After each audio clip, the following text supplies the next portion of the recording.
Hello, welcome to your favorite bookish podcast, Fully Booked and Caffeinated. I'm Kelsey. And I'm Heather. And today we have another book to movie adaptation. We will be discussing and reviewing Bridget Jones's Diary. As usual, let's talk about our fuel for this discussion. What are you drinking, Heather? / what did you have today?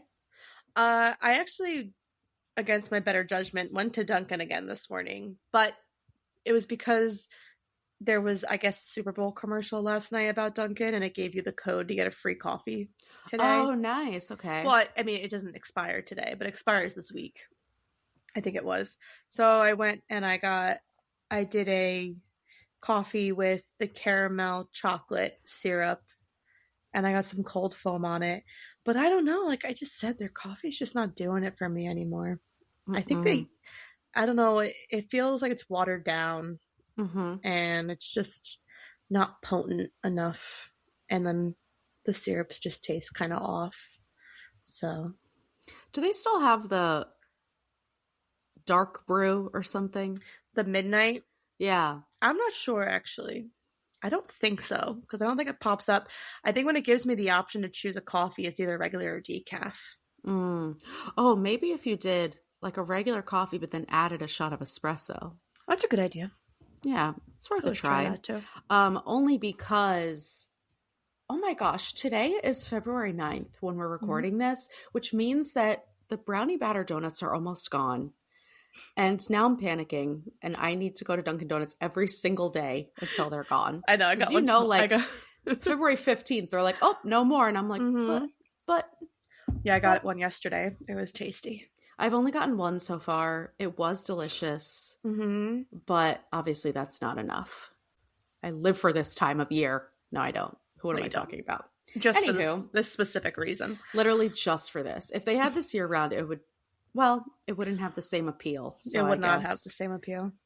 Imagine they had brownie batter munchkins. Oh, God. That would be crazy. Fuck me all the way up. That would be so good. Wow. Yeah, I call the CEO of Dunkin'. I know. I got to write to somebody. I actually got coffee out twice this weekend. I went to Dunkin' on Saturday because I needed a brownie batter donut, and it was pretty good. It wasn't amazing, but it had the right ratios. That's good. It's just that the coffee isn't great. Yeah. Oh, yeah. It's always hit or miss. And then I got my delicious latte that I always get from Starbucks yesterday because it was the feels like was -10.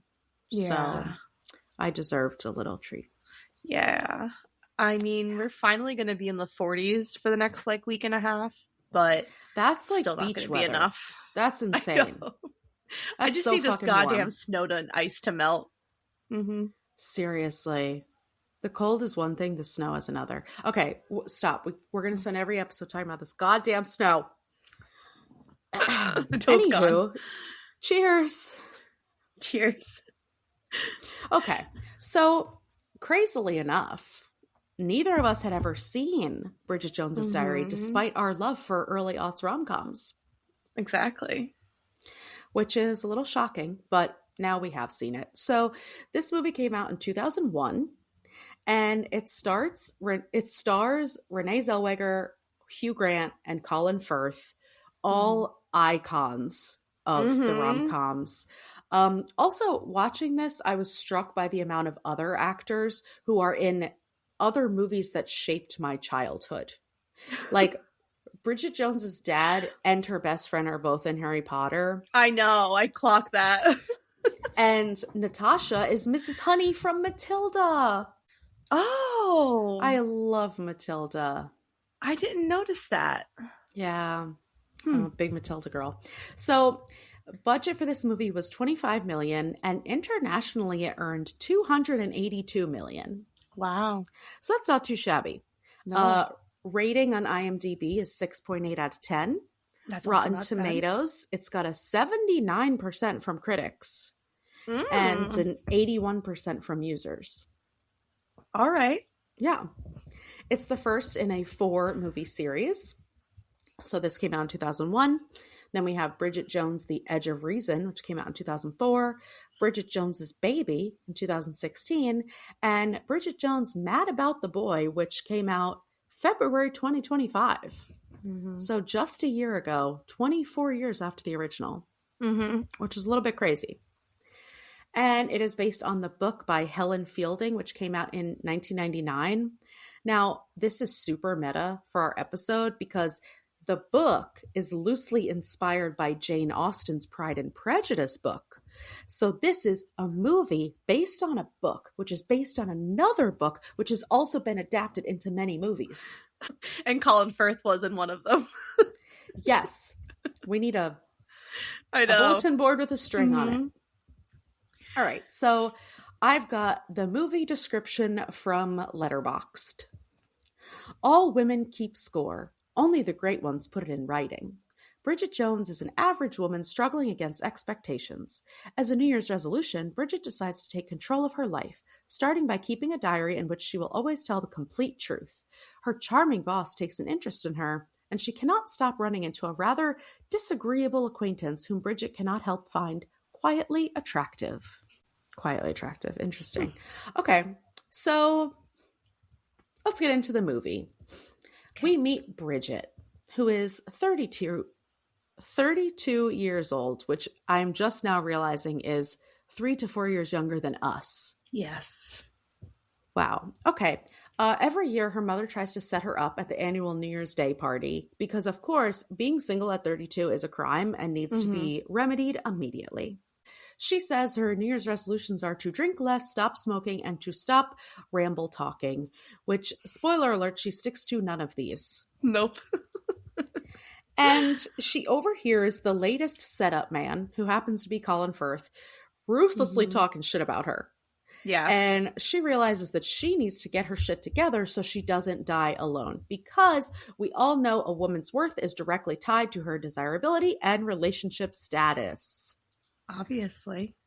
So she starts journaling or writing in a diary because Bridget Jones's journal doesn't have the same ring to it.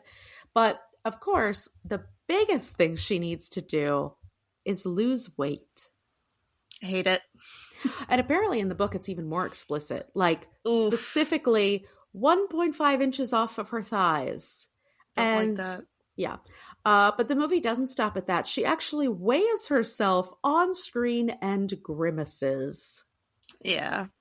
We'll get back to that. So we find out that she has a huge crush on her boss, who is Hugh Grant, which, duh, of course she has a crush on him. He's gorgeous. Young Hugh Grant is just chef's kiss. So beautiful.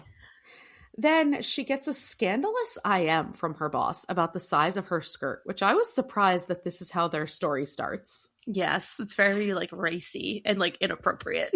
At first, I thought it was a prank. Like, that someone else was IMing her. And then I was like, oh, this is, like, 2001. I don't think they really had, like, anonymous working at this, tech company. So they're kind of playing cat and mouse with these IMs, but the boss is pushing and actually wants to take her out to dinner. And she correctly plays hard to get, which is exactly what you need to do with a man who is obviously motivated by his dick. But at a work launch party, things come to a head and they leave together and sleep together. And one of my favorite scenes of the movie is when she's debating which underwear to wear to the party. And she obviously picks the granny panties because it increases the likelihood of her actually getting laid. And, like, this is a scientific fact. Like, if you are wearing the sexiest lingerie hoping to get laid, it's not going to happen. Right. But when you're not prepared, like if you didn't shave or you're wearing the ugly underpants, you're getting what's going to happen. Yeah. So already we're seeing Colin Firth pop up again and again and again because I guess he's in similar circles. And we see him looking longingly at Bridget at this launch party. So her boss, Daniel, is like, oh, how do you know him? I know him because I used to be his best friend. I was best man at his wedding. I was his college roommate, this, that, and the third. But he betrayed me when he slept with my fiance. So obviously there's some underlying tension, and this makes Bridget sympathetic to Daniel. Did you believe this story? No. Not a single moment. Okay. So their relationship is progressing, and they keep sleeping together, and Bridget thinks they're on track to marriage. Yes. because he agrees to take her to a weekend holiday to a party with her family. And I don't blame Bridget for feeling this way because agreeing to meet her whole family is a big deal. Yes. And 100%. he's just like, oh, I don't think it's a big deal. So she tells him that she loves him, which immediately I was like, no. I know. And it was kind of like, you could tell that she was trying to backtrack it like almost immediately. Oh, yeah. Yeah. She was like, oh, whoopsie. But she's just so in her head. Yeah. And she full on thinks that they're in a relationship, but it's pretty clear to us as the viewer that he just wants sex. And he has to leave the holiday early to get back to work. So she's left to go to the party alone. And she has a full Legally Blonde moment when she shows up to a costume party that isn't a costume party, dressed up in a Playboy bunny outfit. So now I need to know if Legally Blonde took this scene, like, idea from this movie. It has to because be. it's like cut and paste. It has to be. There's no and way I loved it's not. it.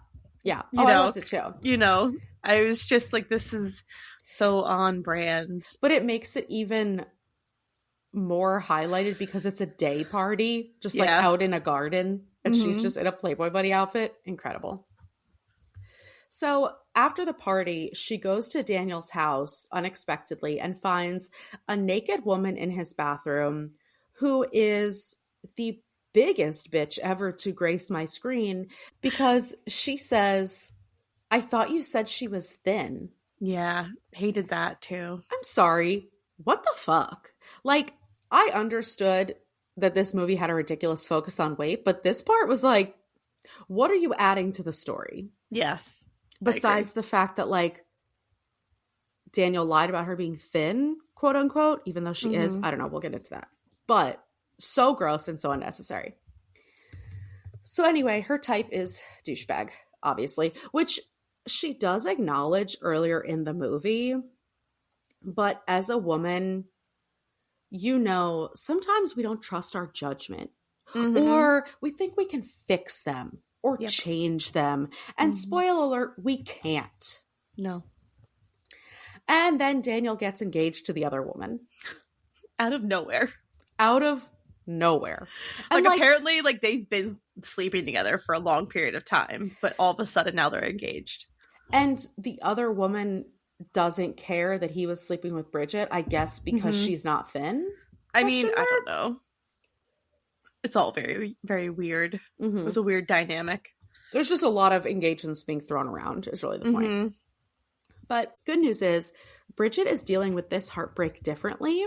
She's upgraded from wine to vodka, which I love for her. So she wallows for a little bit, but then she's newly motivated to get her shit together. So she starts working out, not for overall health, but for weight loss, obviously. She starts drinking less. She switches out her self-help books, which I thought was very funny, and is looking for a new job. And when she quits, she humiliates Daniel, which he deserves. Yeah. And everyone is like cheering for her, which is so funny because like everyone else knows that he's a douchebag.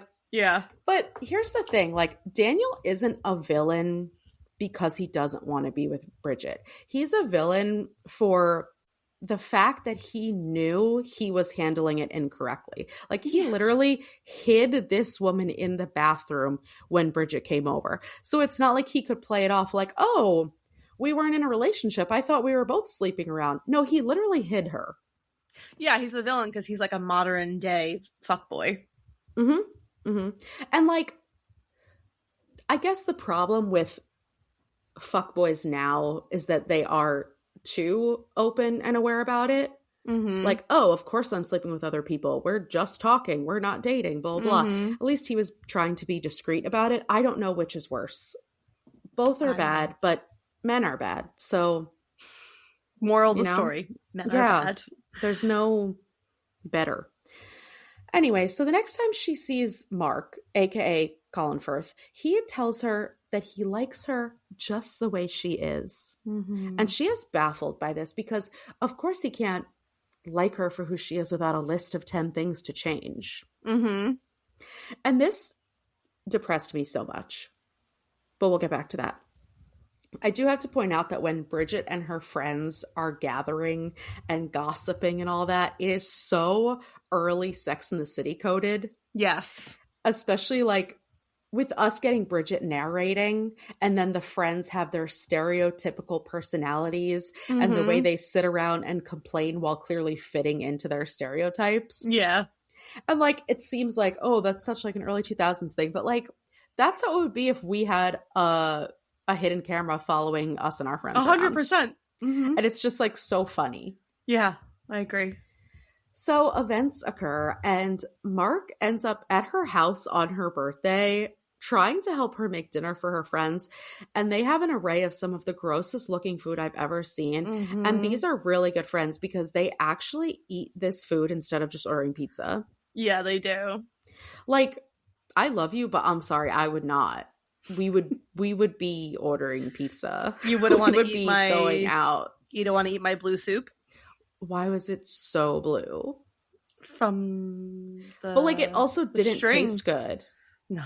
It's not like it tasted good and it was just blue. I don't know. The fact that they served this just shows that like they're taking advantage of their friends. Yeah. So then dumb Daniel shows up and tells Bridget how much he misses her, and he broke off his engagement and he couldn't stop thinking about her. But Mark punches him in the face. And they get into a full-on brawl with like amazing trance dance music playing in the background.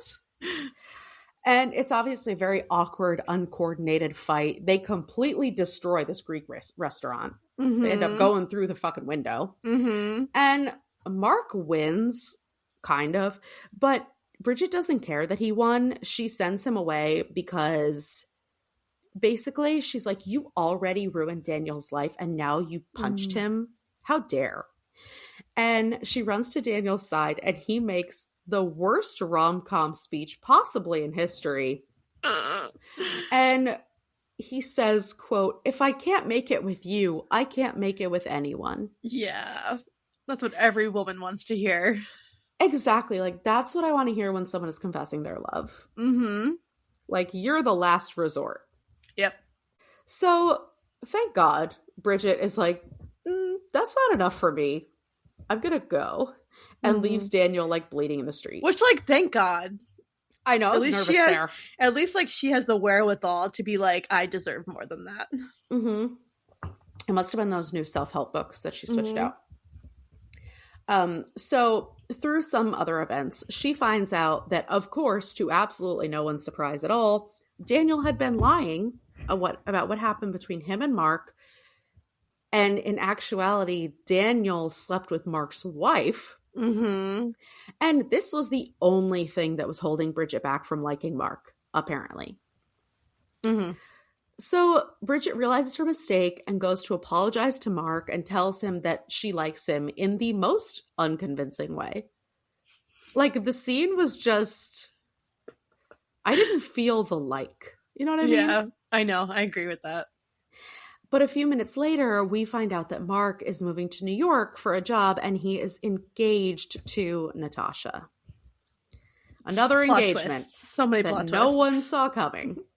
But he decides not to go, I guess. And he comes to Bridget's house where they're about to have their first kiss. But she's like, hold on. I have my ugly underpants on. I have to go switch to my nice underpants. So she goes into the room to change her underpants, and he sees her diary where she says some really horrible things about him. I know. Like, he's dull and awful. How could anyone say anything nice about him? Like, just some really cutting remarks. And so he leaves, rightfully so. And Bridget, never a stranger to humiliating herself, runs out in her leopard underpants and a cardigan and like New Balance dad sneakers and chases him down, starting to apologize. And okay, I was about to be so annoyed that he was going to forgive her after this like half-assed apology. But then he pulls out a blank diary and tells her he was just buying her a new one for a fresh start. Yeah. And I was like, okay, you played me. I love this. Mm-hmm. And they finally kiss, which turns into them tonguing each other down in the street.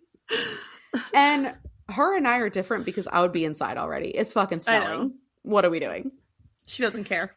Does not care. But she does say a very relatable thing, which is that nice boys usually don't kiss well. And I do agree with this sentiment. Everyone knows that the best sex is with an absolutely toxic man. Mm-hmm. Keep in mind, this is knowledge that I acquired in my younger days. So I am hoping that this fact changes as men age and mature. But I will do some research and report back. There we go. And that's the end. The end. I thought the diary would be a much bigger part of this movie. Yeah, me too.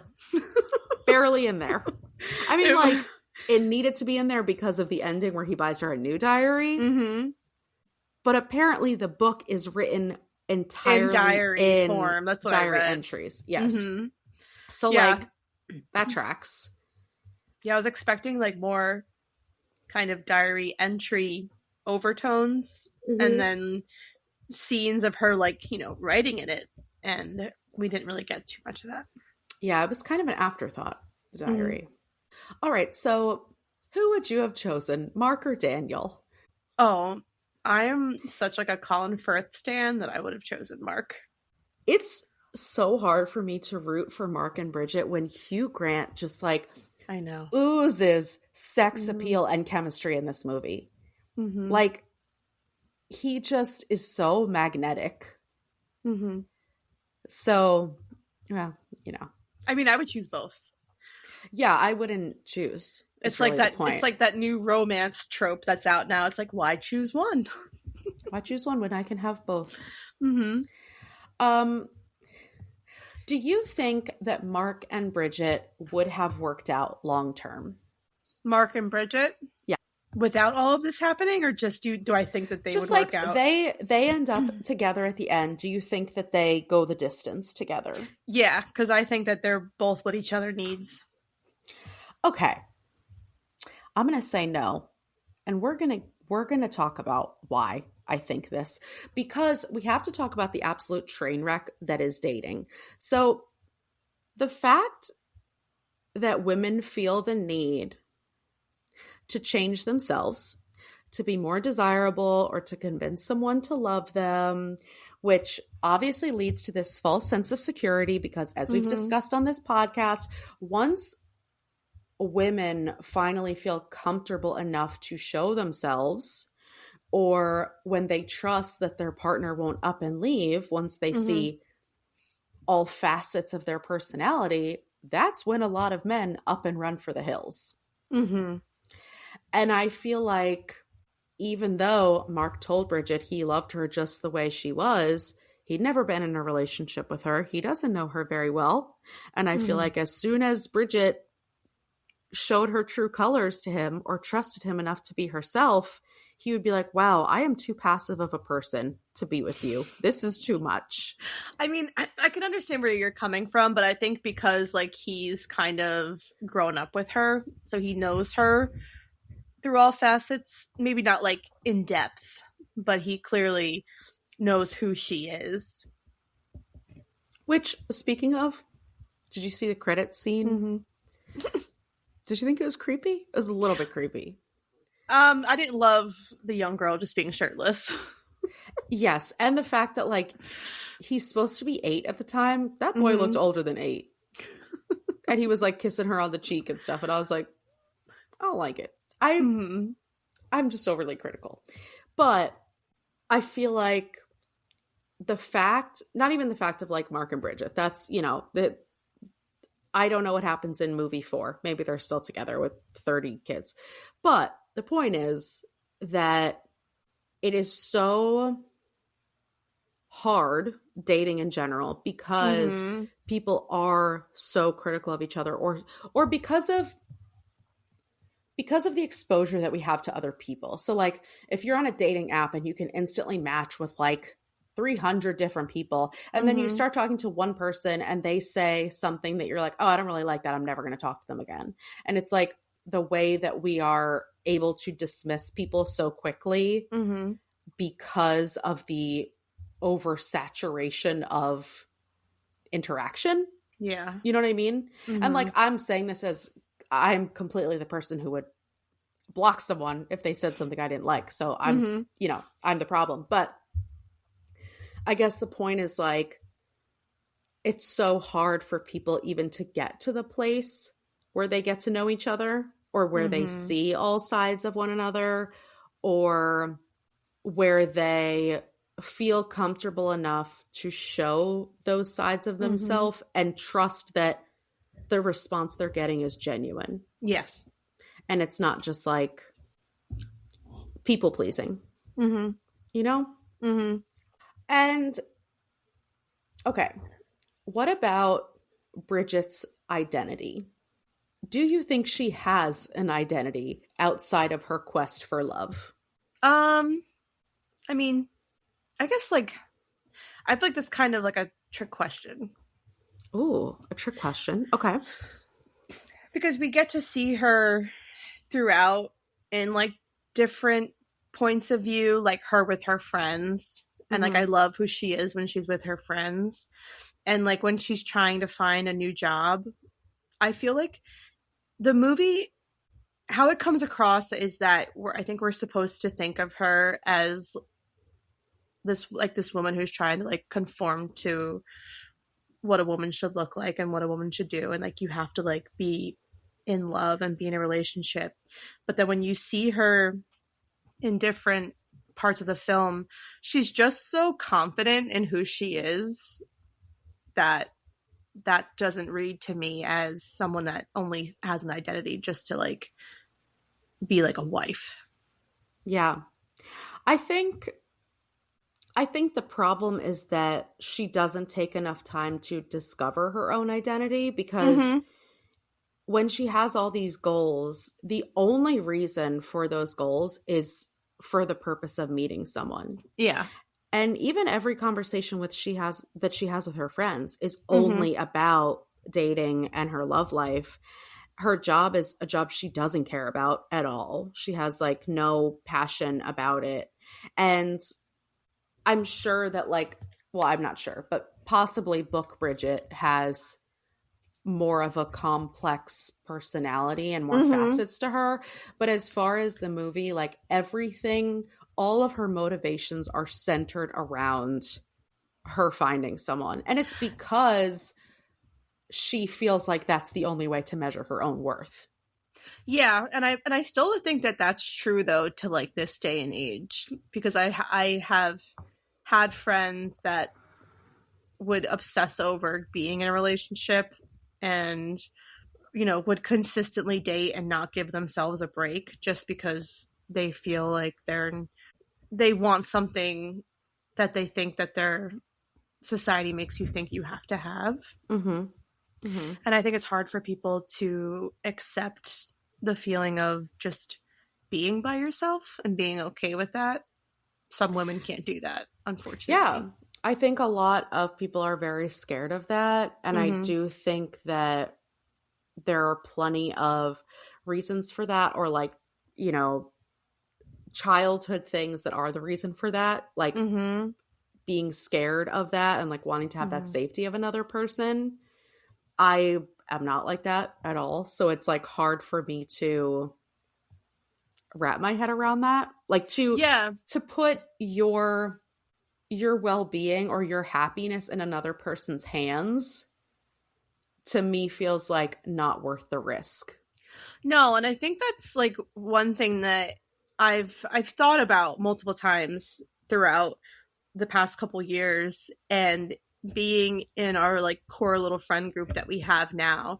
Like 3 of you are currently single and have no desire to just be on like the dating scene. Like all 3 of you are very comfortable in your own skin and in your own current reality, and it doesn't deter you from just like living your life. And I feel, you know, and that may be because we are in our 30s and the state of the world sucks. You know, there could be like a lot of outside factors too. But I think like if we were in our 20s, it would surprise me if my friends did that. like they were okay with like being alone. Yeah. Yeah, Mm-hmm. I get that because even like in my 20s, like before Eric and I get together, I was very okay with being alone, but like Mm-hmm. people couldn't No. understand that. Like people could like, Mm-hmm. oh, well, like I'll set you up. Oh, let's meet. I'm like, no, like I'm good. I'm booked Mm-hmm. and busy. Okay. Mm-hmm. I was, I was busy. You know what I Yeah, mean? so it's like it's interesting because there is so many different, dichotomies to women and who they each are, and it's hmm just, But I it think, is.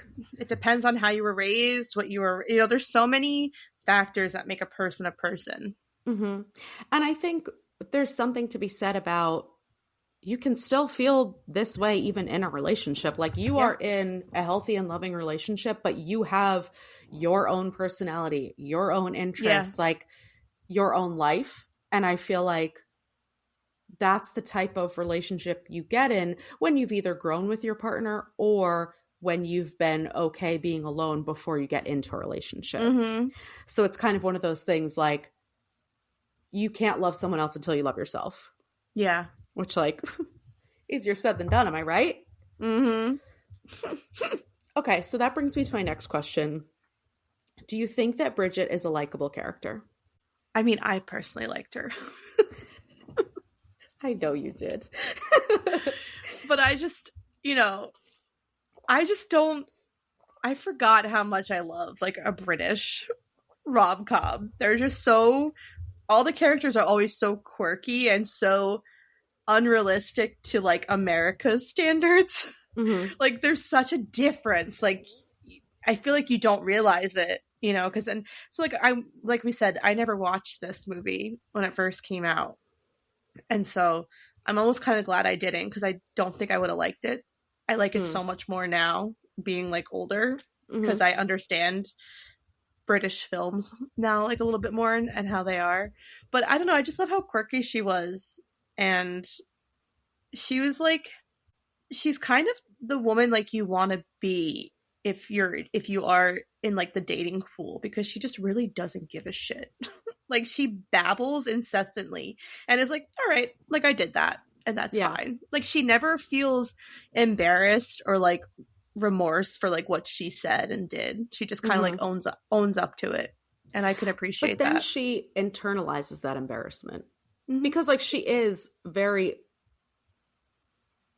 unapologetic. Oh, did I just have a stroke? Maybe. Unapologetically herself. Yeah. But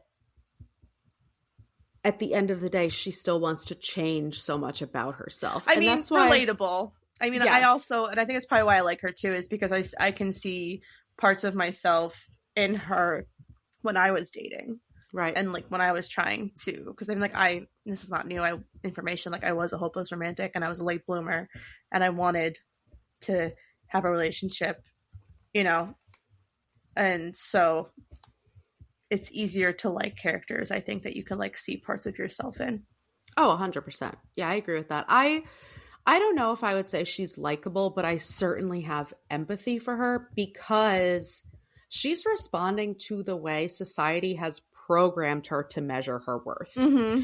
Like she is measuring her worth based on weight and desirability Mm-hmm. because that's what society tells her she should do. Mm-hmm. And she still remains quirky and different in the midst of that. And I do Mm-hmm. love that about her, but because that societal pressure is so deeply ingrained in her, it does affect her personality.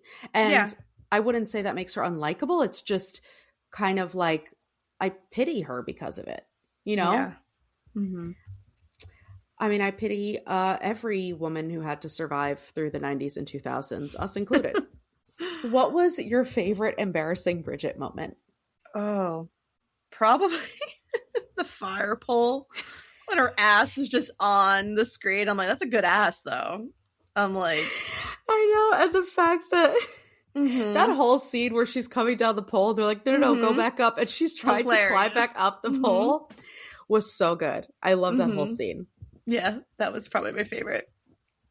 All right, so we're going to talk about weight. Duh. So Renee Zellweger famously gained 30 pounds for this role. Mm. And I don't know where the 30 pounds went because she is small in this movie. Like, where did she gain the 30 pounds? Her in that little Playboy bunny outfit, I was like, God damn, I wish. Oh, I know, right? But she did get a reputation for yo-yo dieting to the point where she was having like severe panic attacks and doctors were warning her that she had to stop yo-yo dieting for roles. Mm. And okay, here's the most baffling part. So recently, I mean, it's kind of like the whole discourse about like America's Next Top Model coming back. Like people, Gen Z is discovering what the media did to us in the 2000s and they are baffled. Mm-hmm. And so a lot of clips are resurfacing. Like there's the, you know, the picture of Jessica Simpson where like she's wearing like high-waisted pants and they said that she's like a cow. She's the biggest person ever. And she's like a fucking size 4.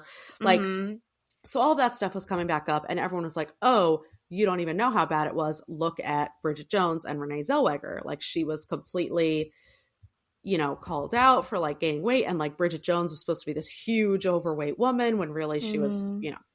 So then Renee Zellweger came out recently and said, like, I don't know why there's so much criticism about it because Bridget is a perfectly normal weight and I've never understood why it matters so much. No male actor would get such scrutiny if they did the same thing for a role, which is true. And I completely agree with a male actor wouldn't be criticized for this, but it's also ironic to say, and like people were very happy with this response, but I think it's kind of ironic to say, oh, she's a perfectly normal weight after you just gained 30 pounds for the role and then immediately lost that 30 pounds after you finished filming. So it's like, okay, you might think she's a perfectly normal weight, but you don't want to be that weight. Yeah, I know. So it just kind of like baffles me how she handled the criticism. And then, this is not Bridget Jones related, but it is Renee Zellweger related.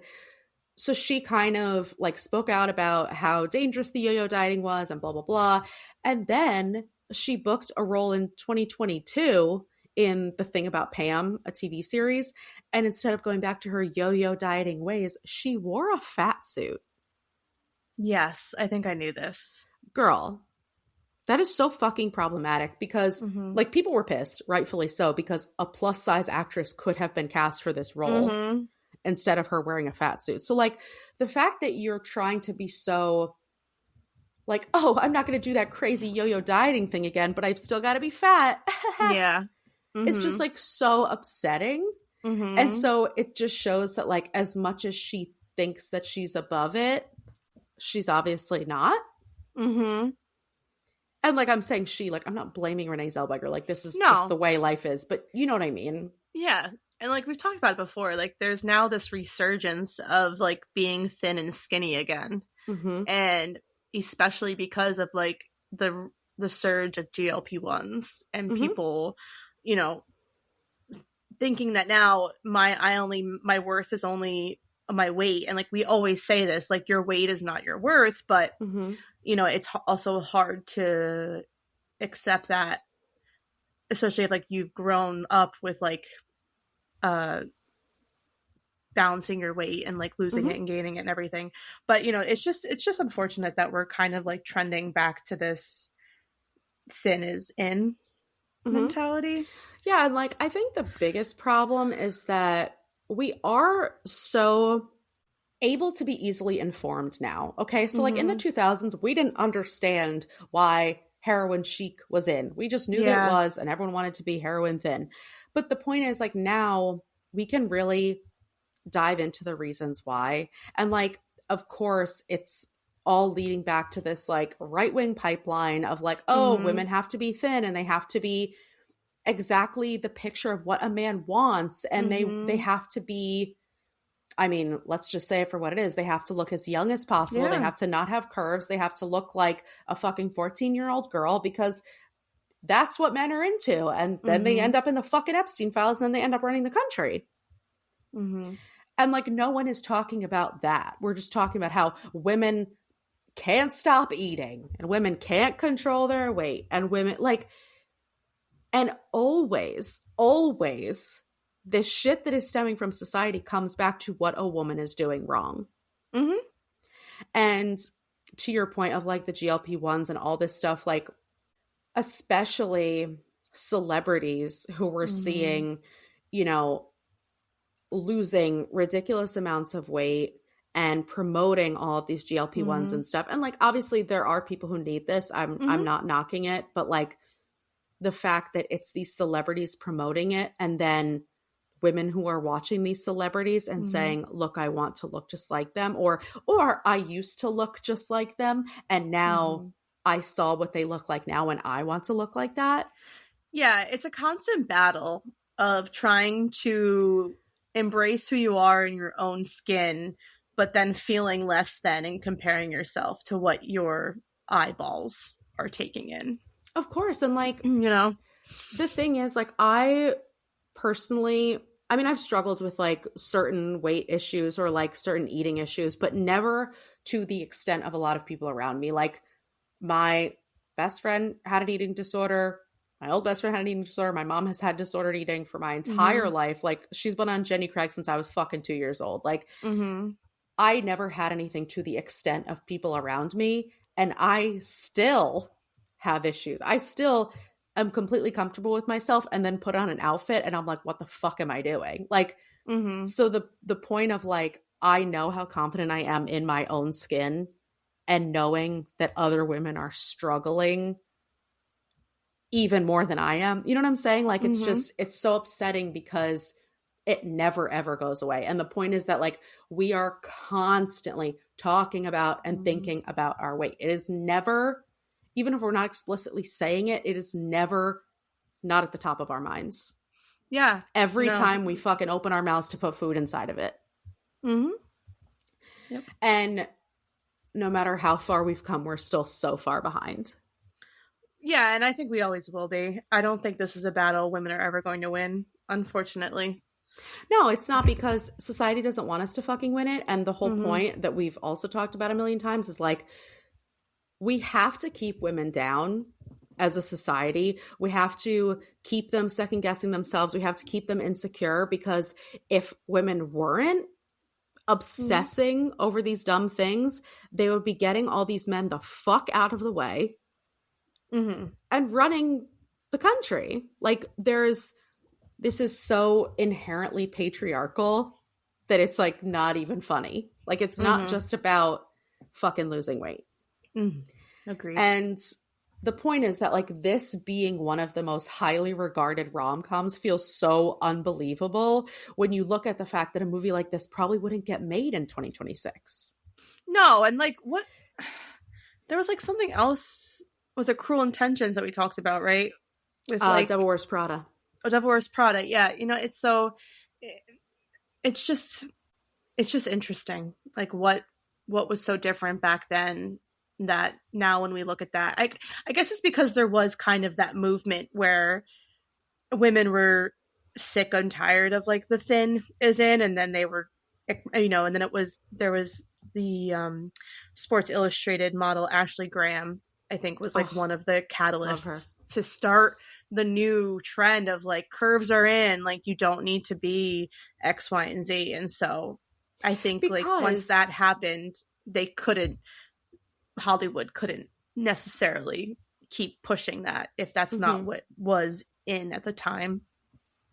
Because at the end of the day, like there is this thing that no one wants to say out loud, that all of these men, all these powerful white men, want a skinny woman on their arm to be the mother of their children and to have a child and then bounce back to her, you know, get her mommy makeover and blah, blah, blah. But at the end of the day, the woman they want to fuck is the woman who's curvy and who has a body and who like, but that is the behind closed doors. That's the thing you're not supposed to say out loud. And by Ashley Graham being on the cover looking hot as fuck for men to look at, they're like, oh, wait, we can actually admit that this is what we want to see.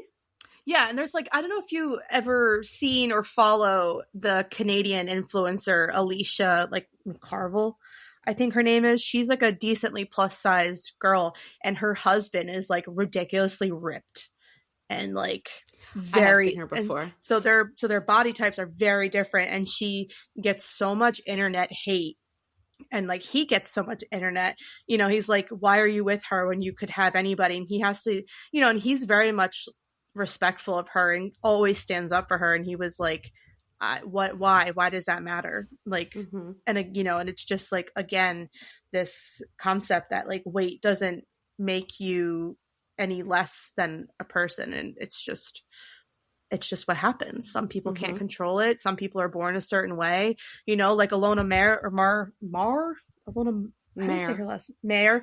Like she talks about it, like she's broad. Mm-hmm. And why does that not make her feminine? Mm-hmm. You know what I mean? And like And she's a fucking Olympic athlete. no, and like she looked hot as fuck this weekend. I was following her and she was wearing all these short ass dresses at like Super Bowl Mm-hmm. parties. And I was like, hell yeah. Mm-hmm. And I think for her being on Dancing with the Stars really brought out a confidence to her that she hadn't had previously. So like I love seeing that. But yeah, because like even for me, like I've always been a broad-chested girl. Even if I became so skinny, I'm never gonna have the body that I think that I want, because I physically can't. Mm-hmm. Mm-hmm. Unless that's just, we're all built different ways. Mm-hmm. And like it doesn't matter. Like I've been reading Atmosphere, and and it's just like this part that like we're literally just on a fucking round planet, and like it doesn't matter. Like none of this shit matters. We are skeletons walking around in skin suits. Like none of this Who matters. the fuck cares how much fat is under the skin? And it just sucks that like us, especially as women, and like me especially, like I've battled it with my entire life, and it's so unfortunate that we can't wrap our head around the fact that it doesn't make or break us. But what can you do when you grow up in a society? And for me, I think I've brought this up. It was like there was incentive from my aunt that if I lost 10 pounds in the summer, she would buy me a new school wardrobe. And I was in middle school. Yeah. So you know what I mean? Like that's so fucked up. Being taught that there's a reward for being skinny. Yeah. Yeah. So it's what I'm saying. Like, so when you grow up with that like mentality, it's very easy to be disappointed and not feel good enough, because that's just kind of like what you're taught. Same thing with like witnessing your mom. Do you like the Jenny Craig? Like my mom did Weight Watchers a lot. You know what I mean? So it's just, and what was, oh God, the Atkins diet. Like, you know what I mean? And the North Beach or North Beach? South Beach. South Beach. Like all those. Yeah. And like my Slim mom Fast. My mom would constantly comment on my weight when I was younger. Constantly. Yeah. Like I was always too big and I always should have eaten less. And it's just like, I don't blame her, because that's how society programmed her also. And she has struggled with it much worse than I ever will. But it's just so upsetting and so disgusting. And the fact that we're so inherently programmed to be that way when we see someone who is overweight and is famous or whatever, we're like, oh my God, like they're so brave. No, they're just fucking like, but that is how we are programmed to think. You know what I mean? And we say it all the time, like your weight is the least interesting thing about you. No one cares. The only reason I would ever care about my friend's weight is because it's affecting their mental health. Yeah. It has nothing to do with their weight. It has to do with how they are feeling about it. Yeah. And like, that is the problem. Anyway, we got a little fired up. Knew we were going to as soon as I pressed play on this goddamn movie, because I'm actually really happy we didn't read the book. Sounds like it got even darker. Yeah, I don't think I'd want to. Yeah.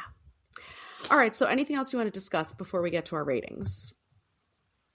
I don't think so. I'm trying to think. I don't think there was anything else that like stuck out to me. The girls are about to disagree again. If you didn't listen to our last episode, our rating scale today is 0 to 10 years of therapy that would cure the weight issues caused from this movie. Oh, that's funny. How many years of therapy did you give this? I'll do a 6.5 rounded up to a 7. Okay. I like it. It wasn't amazing. I don't think, I wouldn't like, I'm okay watching it once. I don't need to watch it again. Yeah. You know, and I have to give it its due because it has such a phenomenal cast. Oh, the cast And is so good. I've always loved Renee Zellweger, you know, Hugh Grant, Colin Firth. Like, you can't go wrong. It's a stellar cast.